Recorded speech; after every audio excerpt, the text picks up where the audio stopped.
பர்திமேயு சுவிசேஷ ஊழியங்கள் வழங்கும் நற்செய்தி நேரம். தேவ செய்தி பாஸ்டர் ஆர். அகஸ்டின். இந்த நாளில் உங்களோடு பேசி வருகிறேன். ஏனோக்கு என்ற தலைப்பில் நான் கடந்த 3 செய்திகளில் சொன்னேன். 2 ஏனோக்கு இருக்கிறார் என்று சொன்னேன். முதலாவது ஒரு ஏனோக்கு யார் என்றால், காயின் முதல் மனிதனான ஆதாமுக்கு பிறந்த முதல் மகன் காயினுக்கு பெற்ற ஒரு ஏனோக்கு. அதே போல ஆதாமின் வம்ச வரலாற்றிலே வந்த யாரேபின் பிறந்த ஏனோக்கு. 2 ஏனோக்கு இந்த வேதத்தில் இருக்காங்கன்னு சொன்னேன்.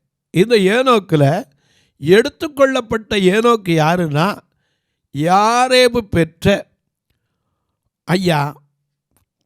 ஒரு மனிதன். அவன் பேர் ஏனோக்கு. அவன் யார்? விசுவாசத்தினாலே அவன் வாழ்ந்த ஒரு மனிதன், சாட்சி பெற்ற ஒரு மனிதன். இந்த ஏனோக்கை குறித்து அதிகமாக இந்த வேதத்தில் இல்லை. அவனை குறித்து கொஞ்சம் இடங்களில் மட்டும்தான் இருக்குது. ஆனால் அந்த ஏனோக்கினுடைய கேரக்டர் கொஞ்சம் உட்காந்து நம்ம ஸ்டடி பண்ணினோம்னா, அவன் யார்? உங்கள் வேதத்தை மறுபடியும் என்னோடு சேர்ந்து திருப்புங்க. எபிரேயருக்கு எழுதின நிருபத்தில் 11ஆம் அதிகாரத்தில் 5வது 6வது வசனத்தை மறுபடியும் திருப்பிக் கொள்ளுங்க. 6வது வசனத்தை நாம் இப்பொழுதும் தியானிக்க போகிறோம். 5, 6 கையில் எடுத்து வச்சுக்கொள்ளுங்க. அப்படி எல்லாரும் தேடி எடுக்கிற வரைக்கும் நீங்களும் நானும் சேர்ந்து பாடுமா? அல்லேலூயா.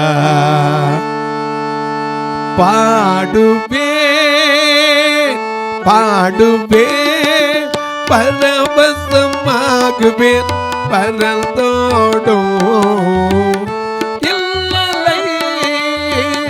பாடுவே பாடுவே பரவசமாகுவே பரந்தோடும் இல்லை.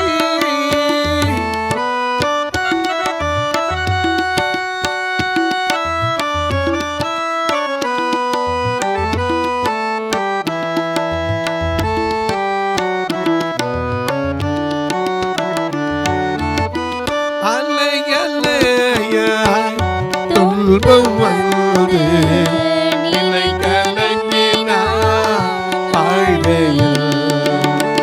அலையலையாய் துன்பம் வந்து நிலை கலங்கினார் வாழ்வையில்.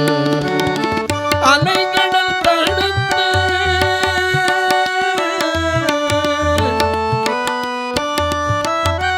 அலைகடல் தடுத்து நடுவழி விடுத்து கடத்தியே சென்ற கர்த்தரை பாடுவே பாடுவே பரவசமாகுவே பரந்தோடும் இல்லை.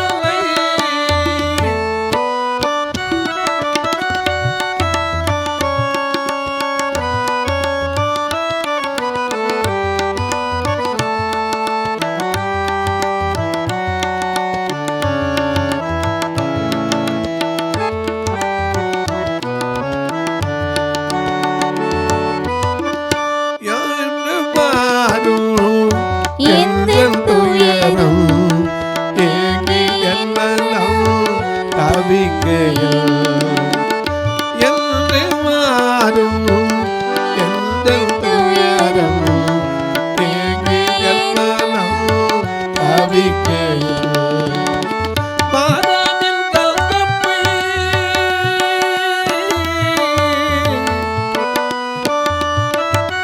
மாறாமில் கசப்பை மகுடமாகி மகிழச் செய்த கர்த்தரை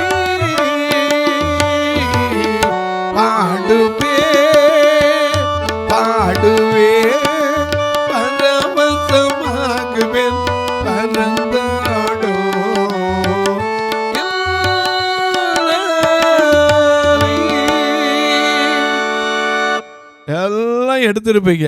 எபிரேயர் 11ஆம் அதிகாரம் 5வது 6வது வசனத்தை திரும்ப வாசிக்க. விசுவாசத்தினாலே முதல்ல இந்த ஏனோக்கு சாட்சி பெற்றதுக்கு காரணம் என்ன தெரியுமா? விசுவாசத்தினாலே. விசுவாசத்தினாலே ஏன் வாசிங்க.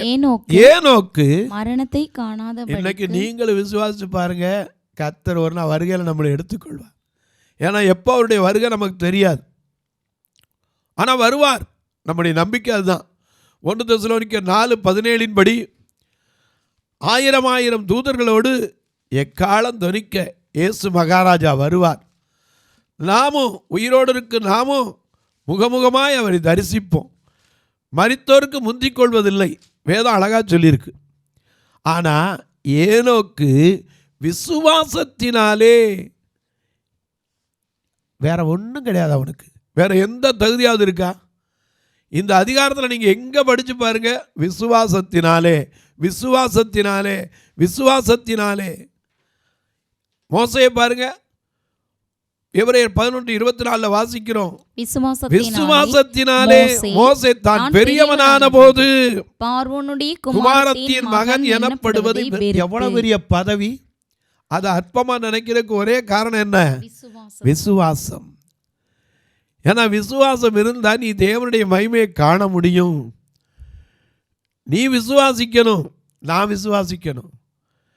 4 நாள் கழித்த நாரி போன லாசருவை உயிரோடு எழுப்பியது அந்த விசுவாசம்தான்.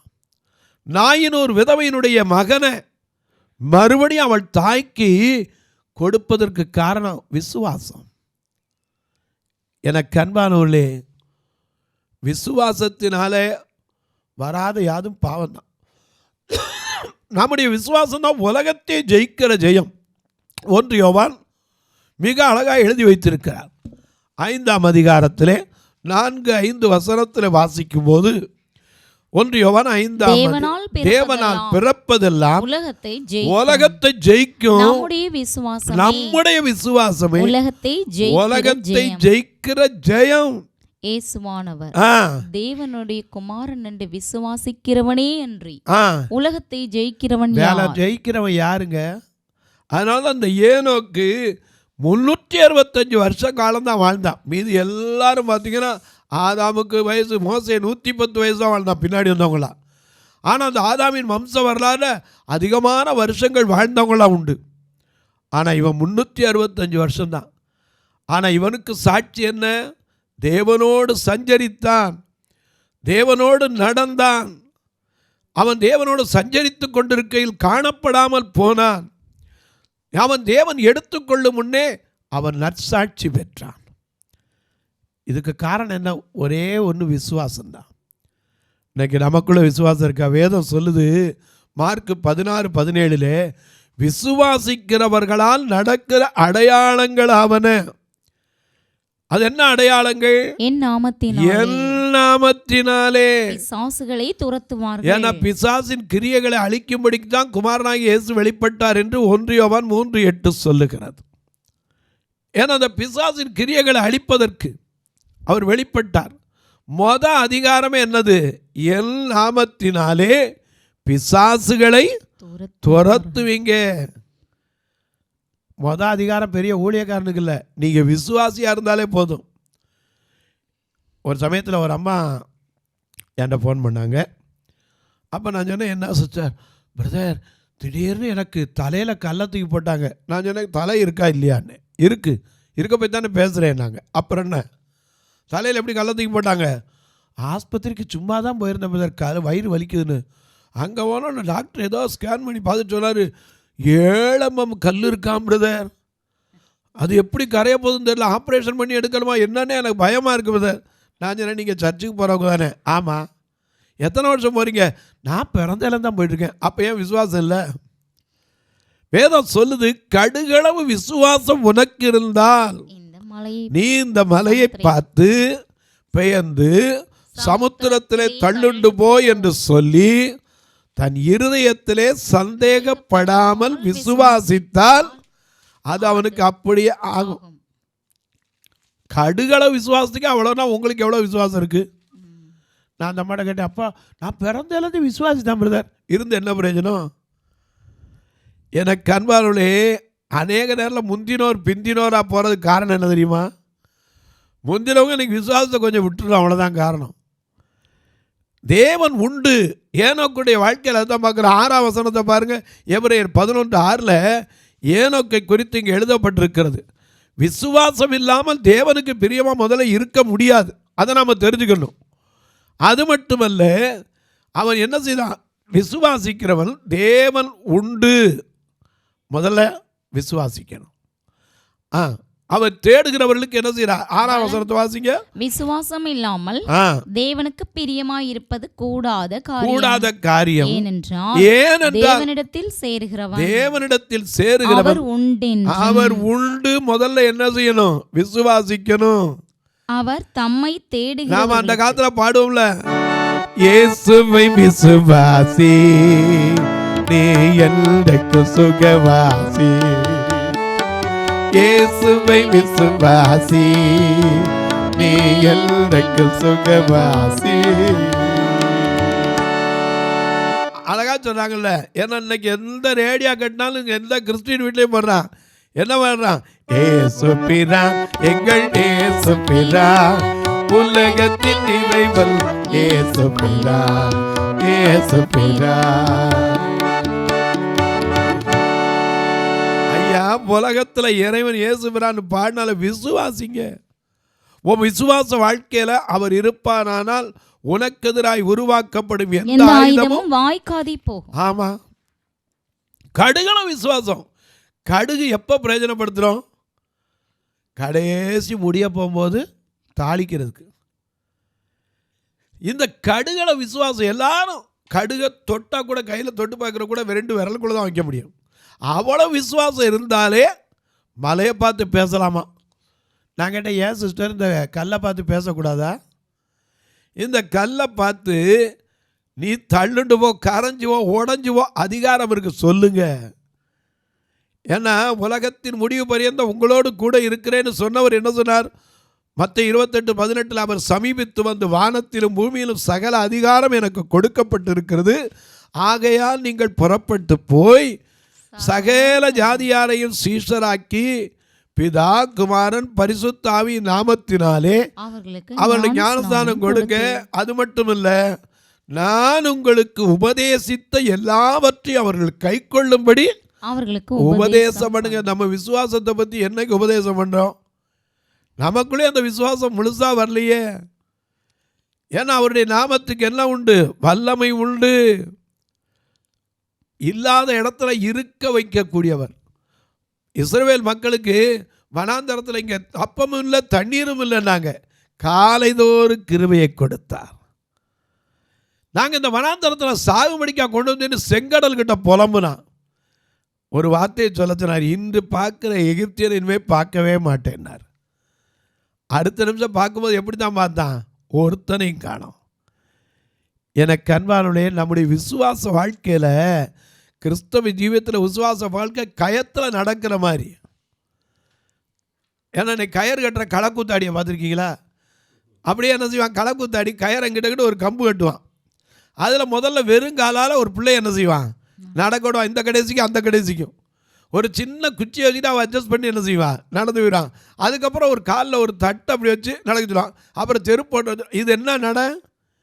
காற்று கயத்தில் நடக்கிற அனுபவம் மாதிரி தான் விசுவாசம். நம்பிக்கை தான் விசுவாசம் என்பது. நம்பப்படுகிறவைகளின் உறுதியும் காணப்படாத ஒன்றை குறித்த நிச்சயம். இந்த ஏனோக்கு தேவன் முதல்ல உண்டுங்கிறத நீ எத்தனை பேர் விசுவாசிக்கிறோம்? அநேக நேரத்தில் ஆண்டவர் இருந்தால் ஏன் இப்படியெல்லாம் நடக்குதுங்கிறோம். அவர் இருக்கிறனால தான் இன்றைக்கி எத்தனையோ கண்டுபிடிச்சிட்டாங்க. இங்கேருந்து சவுத் ஆப்பிரிக்காவை நீங்கள் பார்க்கலாம், அண்டார்டிகாவை பார்க்கலாம். ஏன் அடுத்த நாட்டு ஃப்ளைட் இங்கே வருதுன்னா கூட ராடாரில் உடனே கண்டுபிடிச்சிடறான். எல்லாம் கண்டுபிடிச்சது யார்? மனுஷன்தான். பாக்கெட்டு செல்ஃபோனை தூக்கிட்டு பெருசாக வச்சுக்கிட்டு திருறமே. முன்னாடி இத்தினோண்டு போனாச்சு பையில் போட்டு தெரிஞ்சு, இப்போ பெருசாக வச்சுட்டு வாட்ஸ்அப் வச்சுருக்கேன், வாய்ஸ் கால் வச்சுருக்கேன், எல்லா காலும் வச்சுருக்கேங்கிறமே. விசுவாச கால் வச்சுருக்கோமா? எனக்கு கண்பாவில் எல்லாம் கண்டுபிடிச்சிட்டான். மனுஷனுடைய ஜீவன் எங்கேருந்து வந்துச்சு? எங்க போது இதுவரைக்கும் எந்த விஞ்ஞானிக்காவது தெரிஞ்சிருக்கா? எனக்கு அன்பானவர்களே, ஒரே ஒருத்தர் தான் நம்ம இன்னைக்கு ஜீவனை தந்து தயவு பாராட்டி பராமரித்து வர. அதனால தான் நம்ம பாடுறோம், காக்கும் வல்ல மீட்பர் உண்டெனக்கு உண்டெனக்கு உண்டெனக்கு, காக்கும் வல்ல மீட்பர் உண்டெனக்கு, காத்திடுவா என்றுமே காத்திடுவா என்றுமே.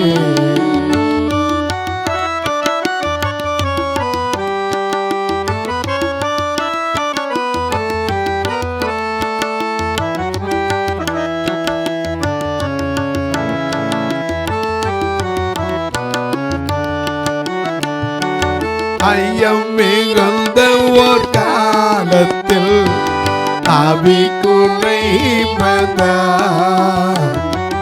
மீட்புதேர பலத்தா சத்துருவை வென்று, என் பலன் யாவும் நீங்கிட்டு இயேசு கை தூக்கினார். என் பலன்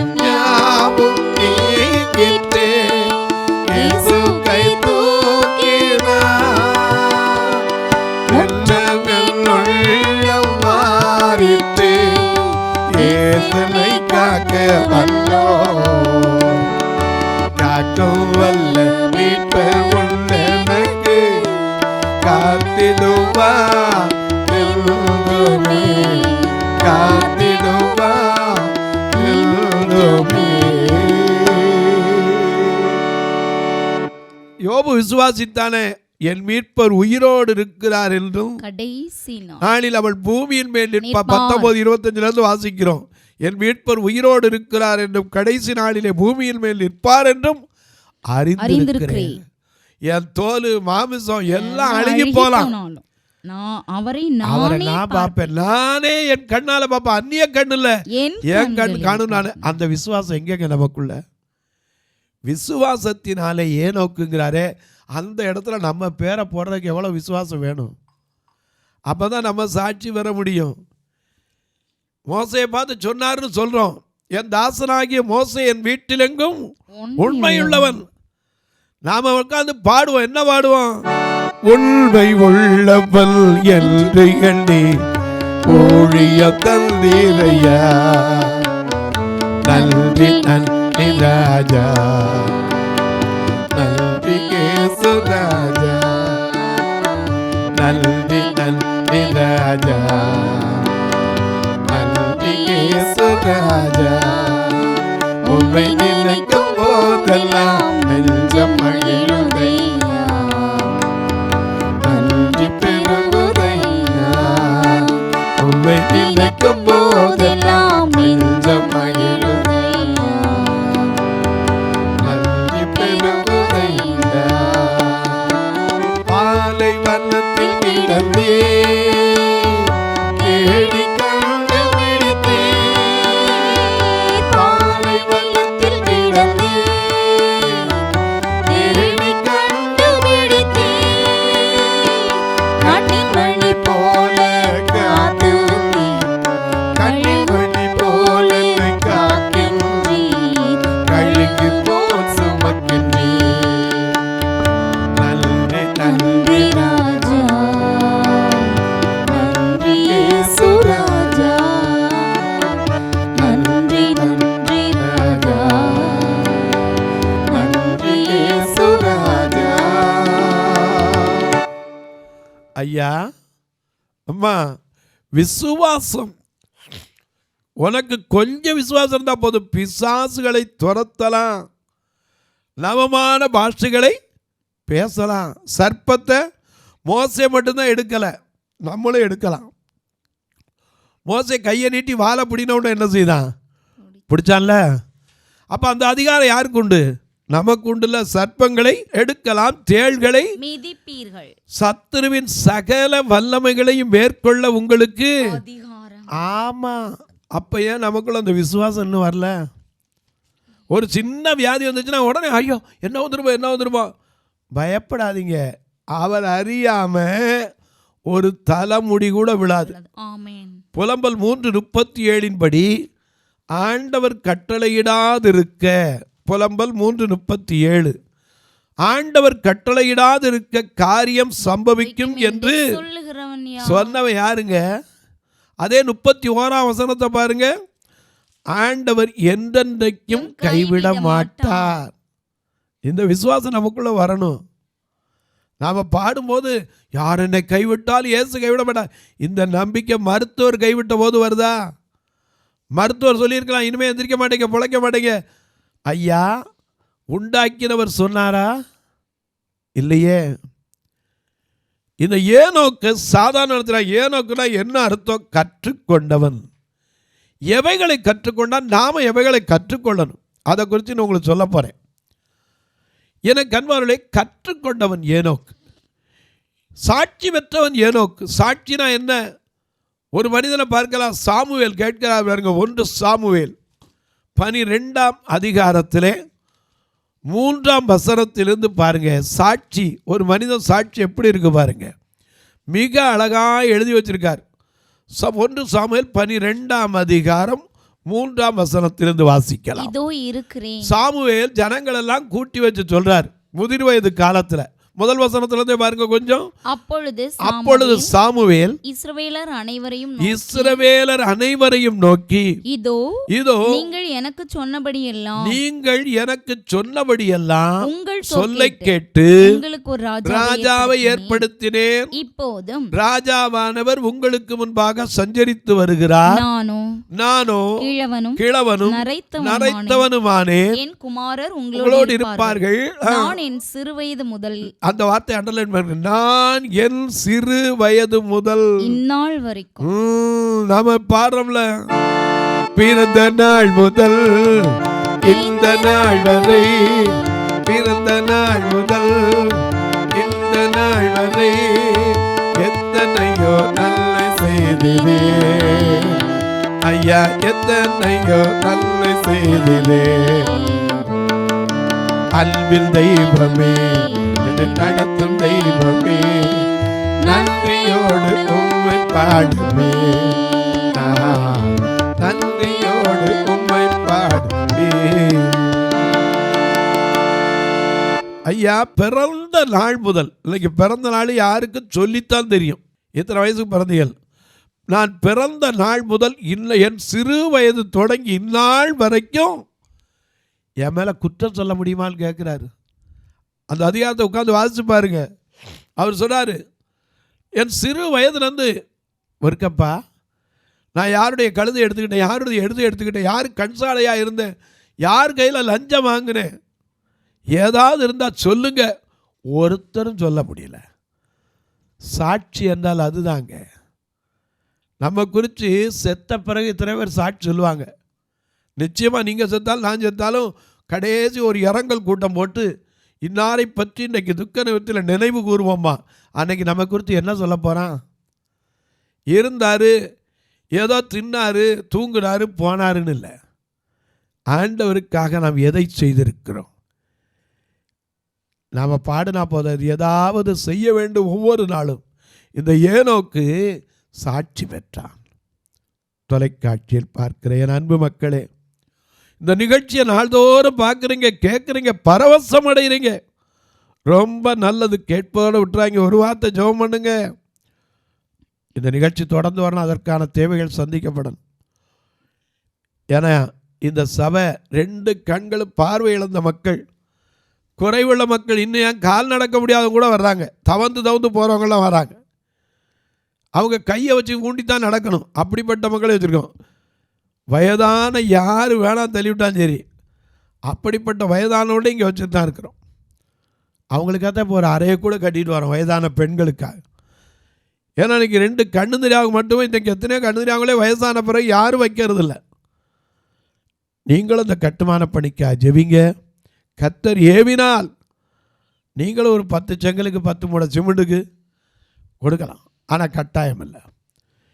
எனக்கு அன்பாளர்களே, நீங்களும் வந்து பார்க்கலாம். ஏதோ சொல்கிறாருங்கிறதுக்காக நம்பிடாதீங்க. சாலமோனை குறித்து கேள்விப்பட்ட போது சேபாவின் ராஜஸ்திரீ சாலமோனின் ஞானத்தை கேட்டு போனான். 1 ராஜாக்கள் 10ஆம் அதிகாரத்தை உட்காந்து படித்து பாருங்கள். 4ஆம் வசனத்தில் அவள் போய் சொல்கிறா, இவங்களில் பாதி கூட எனக்கு அறிவிக்கப்படலைன்னா, நீங்கள் வந்து பாருங்கள், கர்த்தர் ஏவினா நீங்கள் தாங்கலாம். நீங்கள் எப்போ ஏற்கனவே நான் ரொம்ப நாளாக பார்த்துக்கிட்டு தான் இருக்கேன், மாதிரி கேட்டுக்கிட்டு தான் இருக்கேன், எப்படி தூரத்தில் இருக்கோம், எப்படி உங்களை தொடர்பு கொள்ள, இதில் 2 நம்பர் வந்துக்கிட்டு இருக்கும், ஜிபே, ஃபோன்பே. அது வழியாக நீங்கள் தொடர்பு கொள்ளலாம், இந்த ஊழியத்தை தாங்கலாம். ஒருவேளை ரசீது வைக்கணும் அப்படின்னு சொன்னீங்கனாலும் என்கிட்ட கேளுங்க, அதற்குன்னு தனி நம்பரே இருக்குது, அக்கௌண்ட்டே இருக்குது, தரேன். அது வழியாக வச்சா உங்களுக்கு அந்த ரசீதை எடுத்துக்கொள்ளலாம். உங்கள் ஜபக்காரி எது இருந்தாலும் சரி, காலை 10 மணிலேருந்து 5 மணிக்குள்ளே எப்போதும் கூட்ட சொல்லலாம். நான் ரெக்கார்டிங்லேயோ ஆராதனையிலையோ கூட்டத்திலே இருந்தால் ஒழிய கட்டாயம் உங்களுக்கு எடுத்து ஜெபம் பண்ணுவேன். காலையில் ஏன் பிரதர் காலையில் நாங்கள் கூடும்போது எடுக்க மாட்டீங்களா? எடுக்கணும்னு ஆசை தான் எனக்கு. நான் தெருவில் பிரசங்கம் பண்ண போயிருப்பேன், அங்கே 2 பேர் ஜெபம் பண்ண வந்து நிற்பாங்க, நீங்கள் ஃபோன் அடிப்பீங்க, நான் அதை விட்டுட்டு இதை எடுக்கிறதா அதை எடுக்கிறதா 2க்கு நடுவில் இருக்கணும். ஏன்னா எப்போவுமே இருமனமுள்ளவன் தன் வழிகளிலெல்லாம் அதை மறந்துடக்கூடாது. 2 வழியில் நிற்கக்கூடாது. குந்தி குந்தி நடக்கிற வியாபாரமே என்ன செய்யக்கூடாது, இருக்கக்கூடாது. அதனால் காலையில் அவர்களுக்கு 10 மணிலேருந்து 5 மணி வரைக்கும் நீங்கள் தாராளமாக கூப்பிடலாம். இப்போது உங்களுக்காக ஜெபிக்க போகிறேன். ஒருமனப்பட்ட ஆவியோடு நீங்கள் ஜெபிப்பீங்களா? நல்ல பிதாவே, நன்றியோடு துதிக்கிறோம் சுவாமி. இந்த மனமகிழ்ச்சியான நல்ல நாளிலே ஏனோக்கை குறித்து மிக அதிகமாய் எழுதப்படாவிட்டாலும் 7ஆம் தலைமுறை என்றும் அவன் வருகையை குறித்து அறிந்தவன் என்றும் எங்களுக்கு கற்றுக் கொடுத்தீர். ஏனோக் என்ற பெயர் கற்றுக்கொண்டவன் என்று எழுதப்பட்டிருக்கிறது. நாங்கள் எவைகளை கற்றுக்கொள்ள வேண்டும் என்பதை இன்னும் எங்களுக்கு சொல்லிக் கொடுங்க. இந்த ஊழியத்தை தாங்குகிற, ஜெபிக்கிற, கொடுக்கிற எல்லா மக்களையும் ஆசீர்வதிங்க. பிறந்த நாள், திருமண நாளை நினைவு கூறுகிற மக்களுக்காய் ஜெபிக்கிறேன். தங்களுக்கு அன்பான இழந்து தவிக்கிற ஆறுதலற்ற மக்களுக்காய் ஜெபிக்கிறேன். கர்ப்பவதிகளுக்காய் ஜெபிக்கிறேன். ஒரு குழந்தை பாக்கியம் இல்லையே என்று காத்திருப்போருக்காய் ஜெபிக்கிறேன். நிறைமாத கர்ப்பிணிகளுக்காய் ஜெபிக்கிறேன். புதிதாக திருமணம் முடித்து குடும்ப வாழ்க்கையில் அடியெடுத்து வைத்திருக்கிற பிள்ளைகளுக்காய் ஜெபிக்கிறேன். மனதில் பாரத்தோடு வெளியே சொல்ல முடியாத மன பாரத்தோடு இருக்கிற மக்களுக்காய் ஜெபிக்கிறேன். ஒவ்வொருவருடைய கண்ணீர் கவலைகள் மாறட்டும், வேதனைகள் விலகட்டும். இயேசுவின் நாமத்தில் ஜெபிக்கிறேன் நல்ல பிதாவே, ஆமென். சபை ஆராதனை ஞாயிறு காலை 10 மணி முதல் 12 மணி வரை. இடம் பர்திமேயு சுவிசேஷ ஆலயம், அன்னை சத்யா நகர், இளமனூர் அஞ்சல், சக்கிமங்கலம் வழி, மதுரை மாவட்டம். பின்கோட் 625201 மற்றும் பர்திமேயு சுவிசேஷ ஜெப வீடு, flat number 107, Eden garden, Muthur, Tirunelveli. Pincode 627011. சிறப்பு உபவாச கூட்டம் ஒவ்வொரு மாதமும் 2வது சனிக்கிழமை காலை 10 மணி முதல் 1 மணி வரை நாகர்கோவில் YMCA ஹாலில் வைத்து நடைபெறுகிறது. மற்றும் ஒவ்வொரு மாதமும் 4வது சனிக்கிழமை காலை 10 மணி முதல் 1 மணி வரை திருநெல்வேலி புதிய பேருந்து நிலையம் அருகில் உள்ள கிரேஸ் ஹாலில் வைத்து நடைபெறுகிறது. எங்கள் எல்லா ஆராதனைகளிலும் கலந்து கொண்டு தேவனை மகிமைப்படுத்த அன்பாய் அழைக்கிறோம். உங்கள் உதாரத்துவமான காணிக்கைகளினால் இவ்வூழியத்தை தாங்க விரும்பினால் R Augustine, account number 5021364331, IFSC code IDIB 000B066, Indian bank, BP Kulam, Madurai. GPay number 9842181917, BGM ministries மற்றும் 9442559772, பிளைண்ட் மினிஸ்ட்ரீஸ் அகஸ்டின். உங்கள் தொடர்புக்கு பாஸ்டர் ஆர் அகஸ்டின், பர்திமேயு சுவிசேஷ ஊழியங்கள், நாகமலை, புதுக்கோட்டை, மதுரை 625019. தொலைபேசி எண்கள் 9842181917 மற்றும் 9442559772. கர்த்தர் தாமே உங்களை ஆசீர்வதிப்பாராக.